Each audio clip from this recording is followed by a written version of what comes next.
the image stays down. You can always print it back out and cut out and glue back on in that area, no problem. Hi, I'm Holly and welcome to Hollywood Studios. It's a lot of work. This is a workout. So today we're going to do a large photo transfer onto canvas.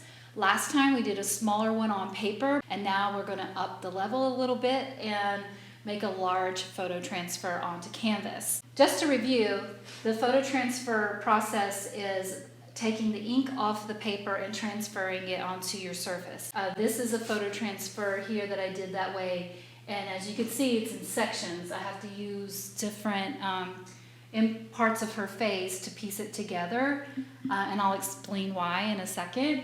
But you'll see all the brush marks that are still in it, and I really like that effect. And you'll get the skips, you might lose parts of the image, and that's, to me, I think that's great because you kind of don't know what part of the face is not going to show up, and you just kind of go with it. I will switch over to the table and get you started with the process. Let's dig into this. So I am going to now have the image printed out in sections. And I printed this out at FedEx on the self-serve printing machine. Now, how did I break up her face into little pieces, and why are there some areas and some not? So I take the photo, here I'm going to show you the actual image that what it looks like. So, and I should mention this is Anna May Wong, the very first Chinese American actress. What was I saying? Crazy. Oh, so I took the photograph and put it into Photoshop and just used the selection tool at the 11 by 14 size that I'm going to print it out, and I broke it up into pieces. So I took this area and saved it into a new file, and each layer, each section is a separate document. You can leave margins in, but you will see, it'll skip those areas when you take off the paper.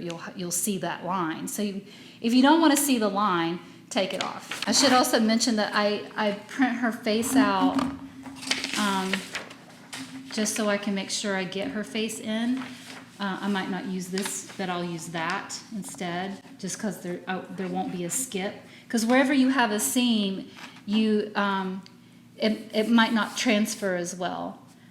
Sometimes it'll skip that area with this chemical process. So I just like to have all the information there. Sometimes I leave some of the margins in because I do want that white line there, because I like to show that it was pieced together. Okay, so I know this is a different image, but I'm actually going to use this one instead of the other lady because I want this one on this particular canvas, but I'll show you the next step after this with the original. This is Jean Harlow, but I do want to put her on this particular canvas, so let me just show you how I'm going to do the next step. So I'm piecing her all together, and some of the margins I'm actually going to leave in because I kind of like some line. It shows that it's a photograph. But what I'm doing is I'm taking little pieces of masking tape and popping them into place, just here and there on the image, just enough to hold it together. So when I flip it over, I'm going to tape it more. So I'm going to flip this over and tape it better.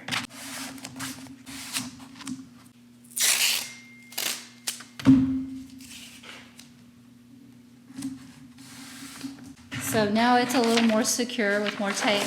I'm going to flip it back over. And I'm going to take these pieces off because this is the glue side, and I don't want to glue these pieces of masking tape into the image. I mean, you can if you want to leave the tape in, if you like the look of it for some reason, that's fine. I've actually forgotten some of them, and they still look kind of cool in the image, but let's just take them out. So we don't have any obstacles when we're trying to rub the image off.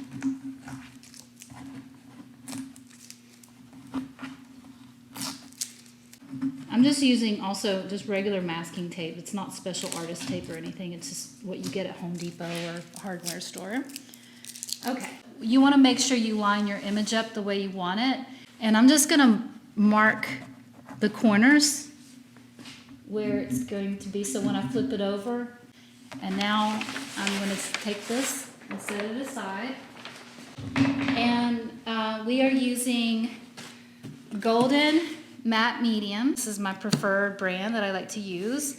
I'm just going to pour it onto the canvas.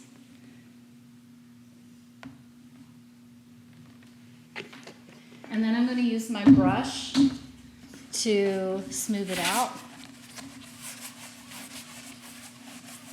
And I'm only putting it down where I'm going to put the image. I don't have to put it all over the canvas. We're only putting the photo transfer part right here. But I want to make sure it's covered. I don't want to skip any parts because, you know, then you won't get all your image in. But you don't want big blobs, so you want to smooth this out as much as you can. You have to kind of work. You don't want to let this dry, obviously. You want to work while it's still wet.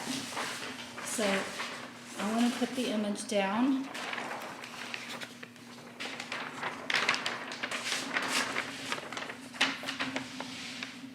And I'm trying to line it up to my little registration marks that I made. And I have to kind of jiggle it around a little bit. This takes a little bit of patience, but once I feel like I have it in the right spot, I'm going to start smoothing it in. Now, it's a canvas, so it's bouncy. So, you know, you don't want to press too hard because you'll loosen up your canvas.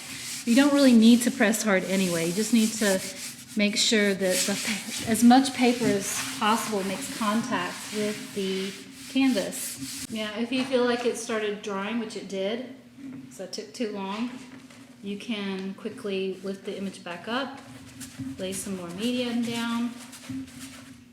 A piece of dirt, take that out.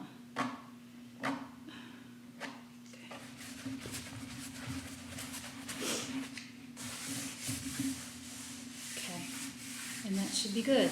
You have to let this dry for at least about an hour or two, if not more.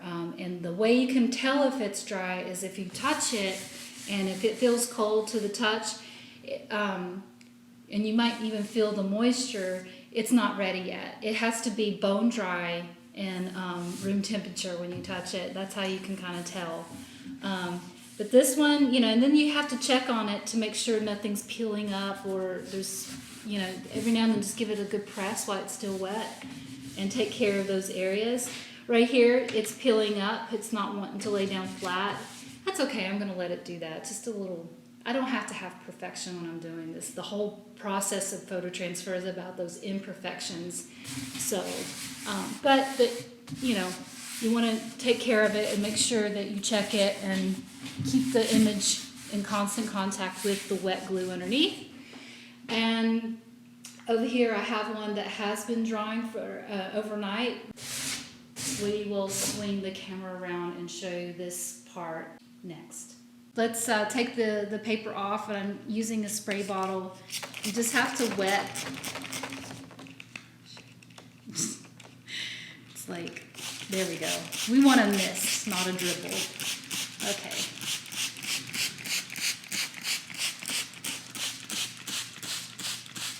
You can also, you know, use warm water as opposed to cold water.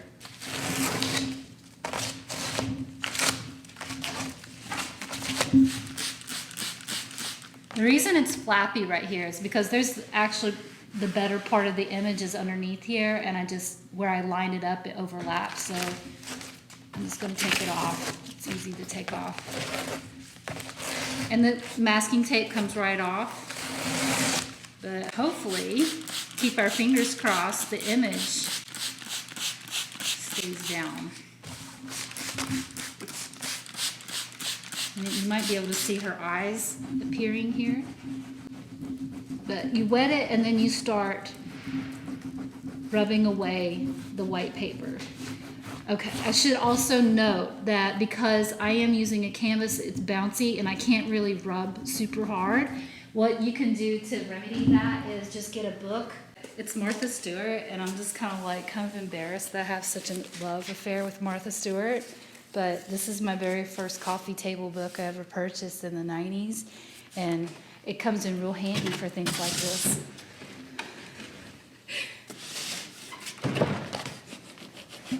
I guess you can leave Martha Stewart in, it's fine. All right, so we're getting closer. Here she is, Miss Anna May Wong.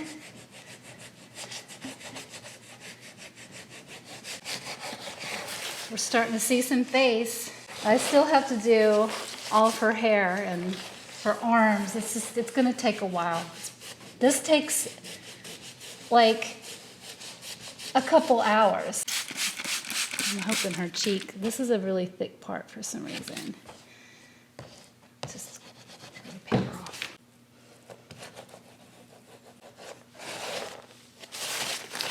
I'm gonna take all the scraps. On occasion, just do a swipe, just to kind of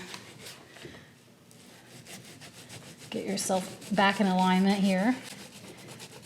I should also mention that because of the springiness of the canvas, you can also just do this on unstretched canvas, like a prime. You have to have primed canvas, or even unprimed. You actually could do this on unprimed canvas, but do it on unstretched canvas. Do the image and then stretch it onto the stretcher bars. You can get your friends and family in on the action and let them help you out if you have somebody nearby. I've gotten my kids to help me before. I've had friends help me, especially when it's a large image like this. I'm making some progress. So also, I should mention that you can do photo transfers with magazines if you want color and you want, to use, and you can even layer more on. Just once you take off one layer, then you can add another layer. But magazines use the laser ink printing process, and they make for great photo transfers.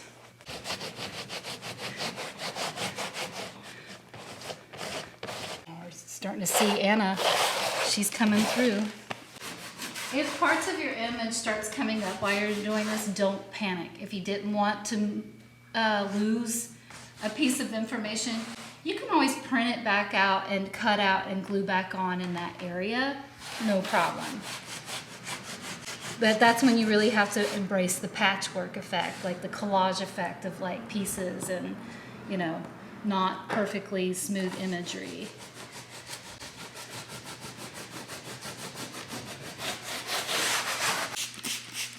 Yeah, you don't have to use a spray bottle. You can just have a nice warm bowl of water on the side.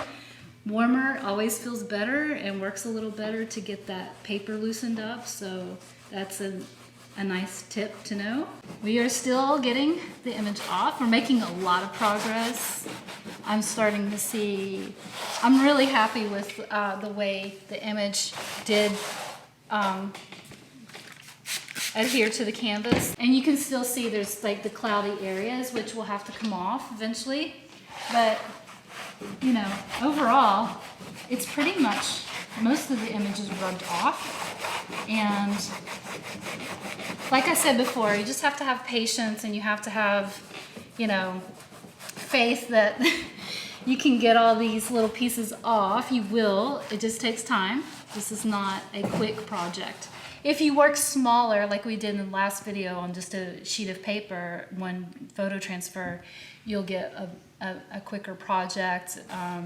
But this is my actual work. This is something that I'll layer on embellishments and paint and gold leaf, and I have to build it up, and then it'll be a complete work of art. Let's put it up so you can see.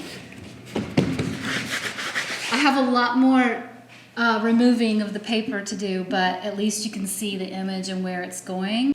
I can't wait to see her come alive. So, stay tuned.